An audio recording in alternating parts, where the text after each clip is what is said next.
Good afternoon. Today we will discuss about OOPS concept in C++.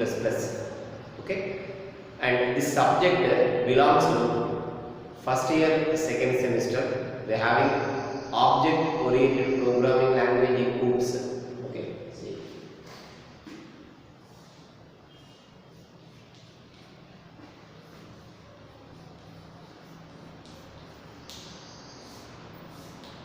First, if you come to C++, C++ is object-oriented programming language.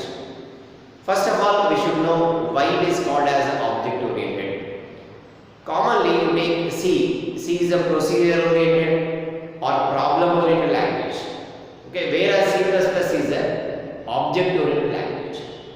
Okay, so first of all, we will see the concepts of OOPS. Then why we are calling C++ is object-oriented programming language. Okay, first of all, I will write OOPS concepts.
First, write these concepts.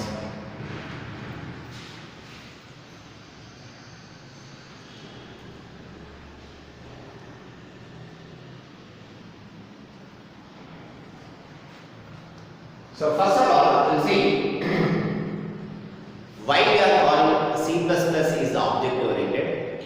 In C language, we are representing data in the form of data only, whereas in CPP, data will be represented in the form of object.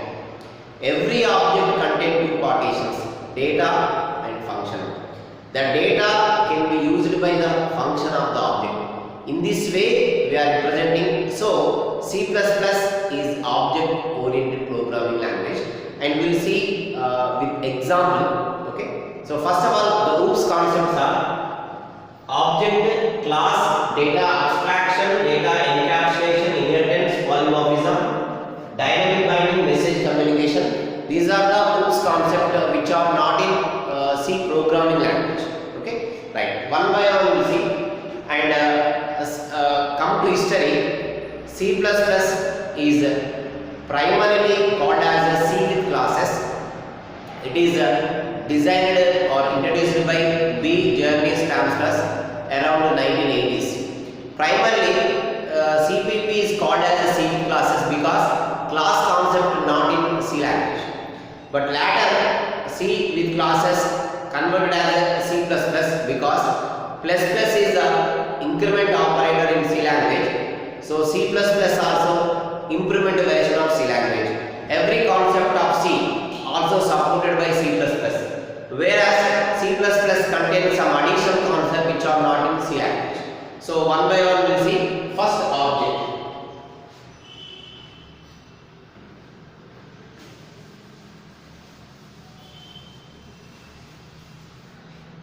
So commonly you take object is a runtime entity. Object is a runtime entity which having some properties called attributes. General definition. But in come to C++, object can be divided into two partitions.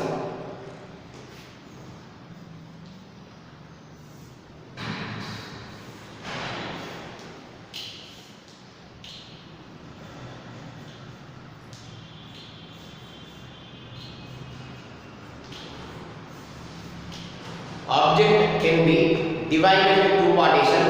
First one is data, second one is function. The data can be used by the function of the object. In this way, we are representing in C++. Data will be represented in the form of object. We will see one example. We take as a student object. Student object data elements are integer ID I am taking M1, M2, M3. So this is called data. Functions, sum, average or functions. This is example. See how we are determining. These are called as the functions. How we are finding sum? We are taking M1, M2, M3 marks of student. How we are finding average? We are taking M1, M2, M3 marks of student. So here the important thing is in C++ object data can be used by object function. The sum and average will be calculated from data.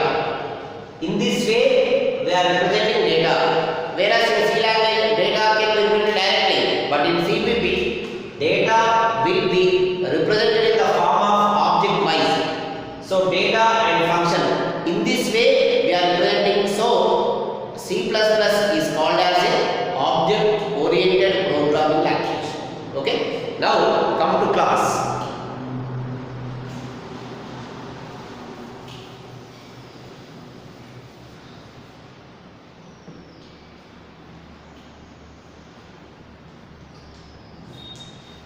See, what is a class? Similar type of objects is called as a class. So you take as a fruit. So I am taking class name as a fruit.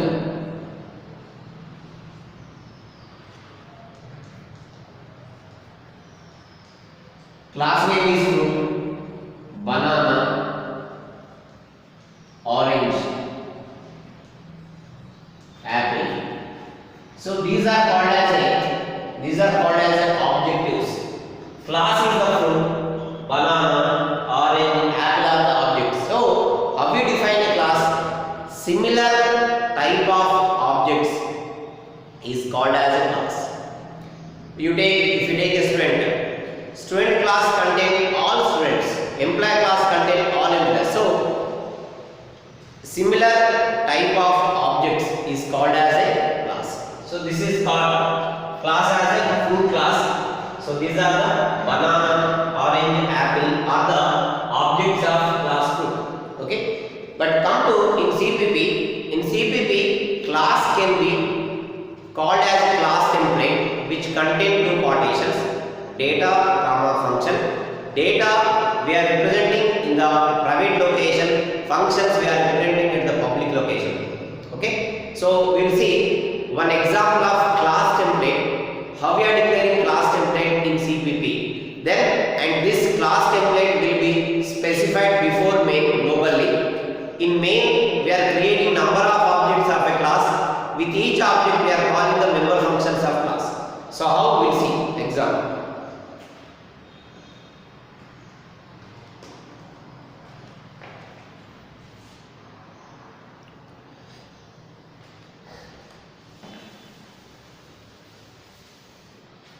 So the example of a class. See, I am declaring class name is A. First Praveen. Praveen, I am specifying integer A comma B. Public.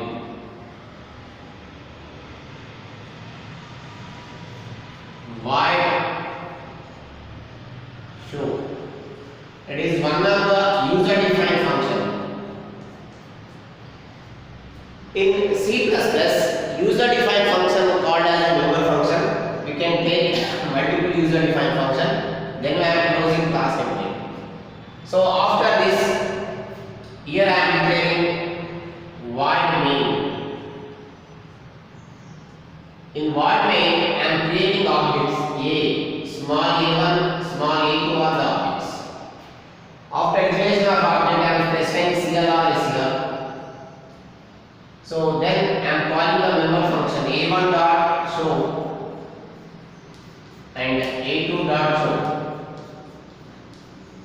then HCH and glues.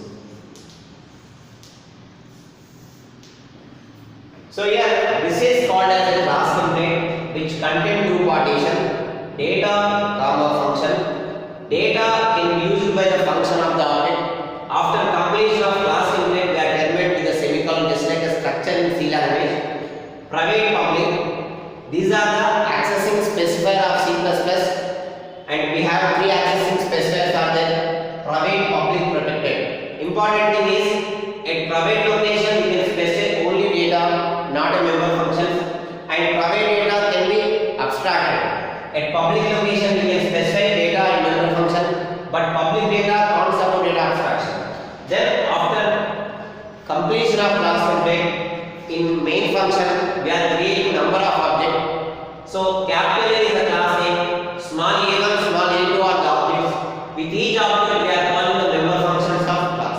So a1 dot show means cursor from this location, this code will be executed. Then a2 dot show, this code will be executed. And C++ is a bottom to top approach language, whereas C is a top to bottom approach language. Bottom to top means the function calling will be in the bottom, function code will be in the top. So class template we are declaring the before main, then calling the member functions of a class with the each object, that is after the class. That's why C++ is called as a bottom to top approach language. When you trace a program, the cursor will go from bottom to top. Okay, this is example of a class. How we are declaring class concept, class template in the C++ program. Okay, then after this we will see about data abstraction. Okay.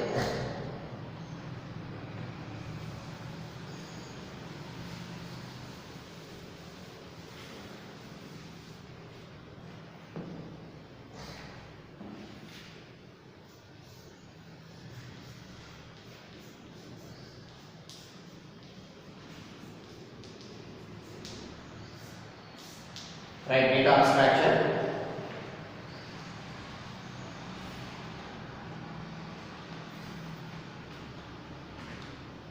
See, we discussed already, every object contains two partitions. The first partition is called data. Second partition is called as a function. The data can be used by the function of the object. Okay, so this already we discussed. So here, what is the meaning of data abstraction? General English word meaning is abstraction means hiding. Hiding means we can't view, that is called hiding. Here, what is the meaning of data abstraction? See. So this data, this is called private data of the object. Private data can be accessed only the function of the object. This object data can't be accessed from any other. Suppose minimum is one of the function of object outside or class outside. Minimum function, the data of object can't be accessed by the minimum function because minimum is a class outside function. When you access the object data from class outside, at this time the data will be hidden. This concept is called data abstraction. It means the object data can be accessed by only the function of the object. The object data can't be accessed from object outside function. This concept is called data abstraction. Okay. This is a third concept of OOPS. Next one is data encapsulation. You will see.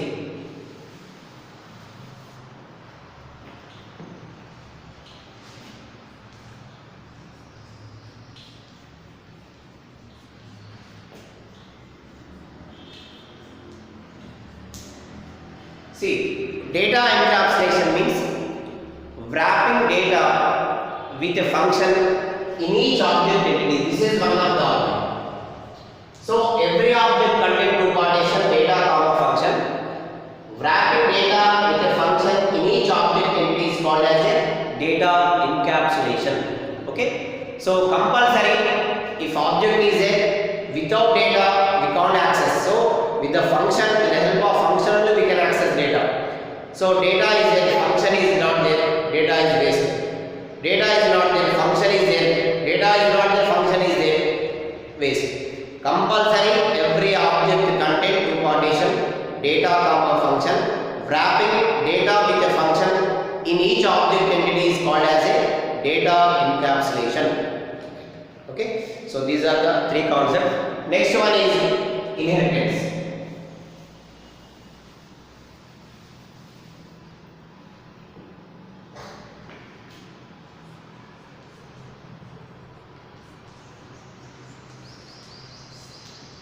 So inheritance, C++, one of the powerful feature is reusability.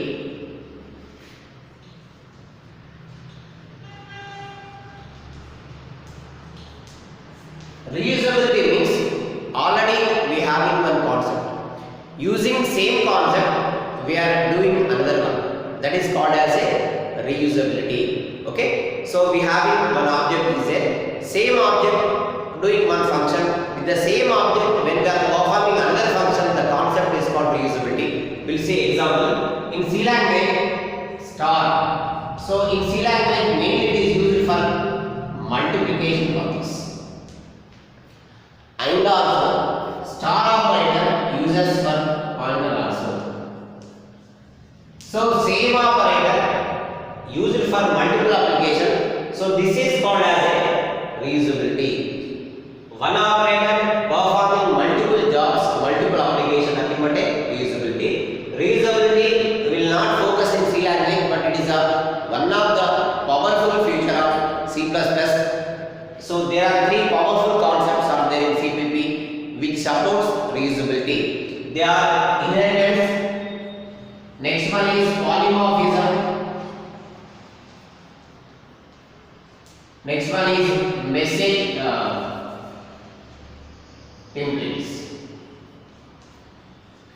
So these are the powerful concepts of C++ which support reusability. Each concept supports in different ways, but theme is these three concepts supports reusability. In this first one we will see about inheritance. Okay, first of all inheritance we will see what is the definition, what are the types of inheritance in CPP, how we are implementing inheritance concept in CPP. Okay, first write down.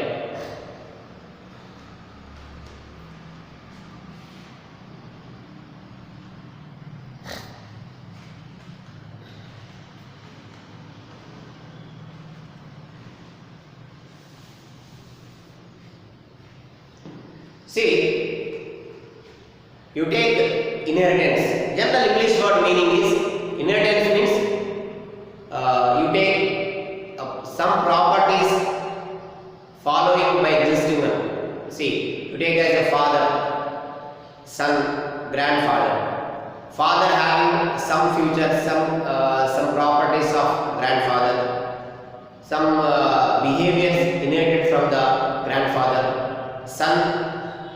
Some behaviors inherited from the grandfather and father. That is English word meaning. Here, in the inheritance, so already we have in one class. This is called as class A. We are deriving new class from existing one. So this is a class B.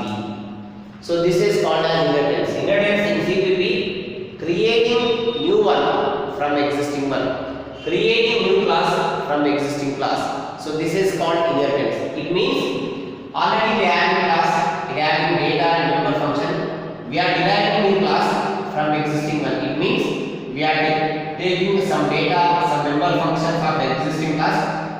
Then we are deriving. This is called inheritance in CPP. One second definition. Creating new class from existing one is called inheritance in C++. Okay, right. Now come to, so the C++ supports 5 and additional hybrid with multipath. Total 6 types of inheritances are there. We will see one by one, and we will see even syntax also. In syntax means we will see the programming. We will see diagrammatically how 5 types, additional 6 type inheritance supported by C++. We will see one by one.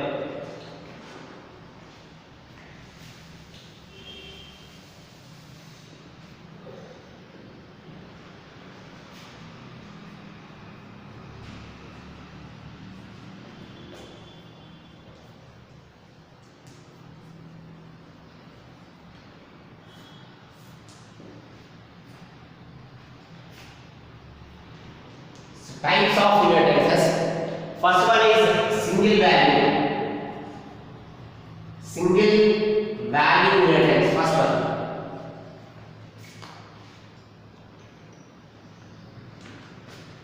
Second one, multiple.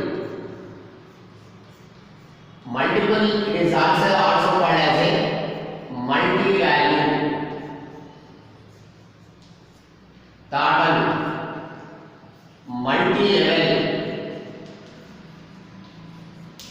Fourth one, hierarchical. Fifth one, hybrid.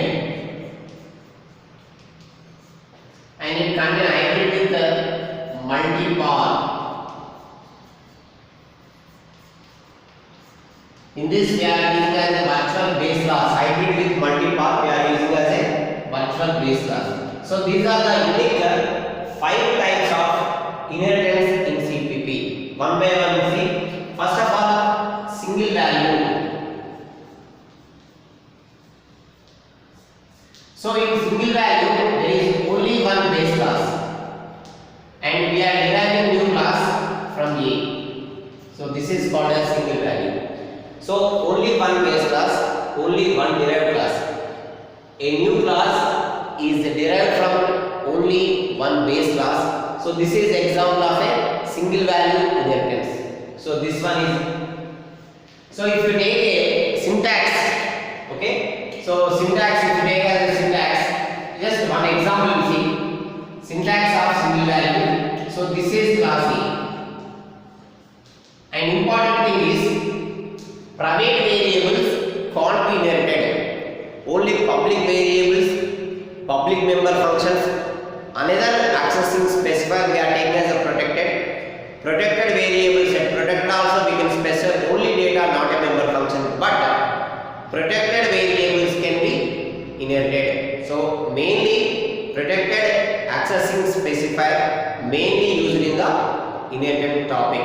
Important note, one important point is private variables can't be inherited. Only public variables, public member functions, protected variables can be inherited. So this is a class. Then class B, this is a new class. Derived, the symbol of derived from public of A. So only public data, public variables can be inherited. And important one is we are creating object of only derived. With derived class object we are calling the member functions of base and also derived. Okay. So this is class A. Class B derived from public of A. So this is a derived class. Only one new class derived from only one base class. And in void main we are creating object of only base class. With object of base class we are calling the member function of base and also derived. So this is example syntax of single value inheritance. While we are discussing inheritance topic in CPP, we will see inheritance single value in program. Okay, every concept we will discuss in a program. Okay, now we will see just we are discussing OOPS concept. That's why I am taking definitions and their syntaxes. Okay, next.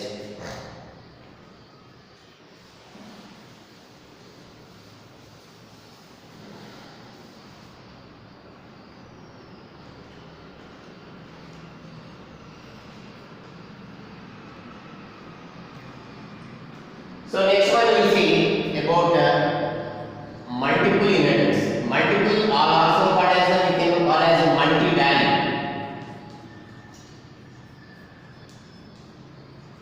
So in this a two classes derived from only one base class. See here a new class derived from two or more than two base classes. So this is called as a multi-value. It means a new class derived from two or more than two base classes. These are the about multi-value, remaining multi-level, hierarchical, hybrid with multi-path, and polymorphism. In that we having compiler, runtime, and dynamic binding, message communication. These remaining OOPS concept we'll discuss in the next class. Okay. So any doubts?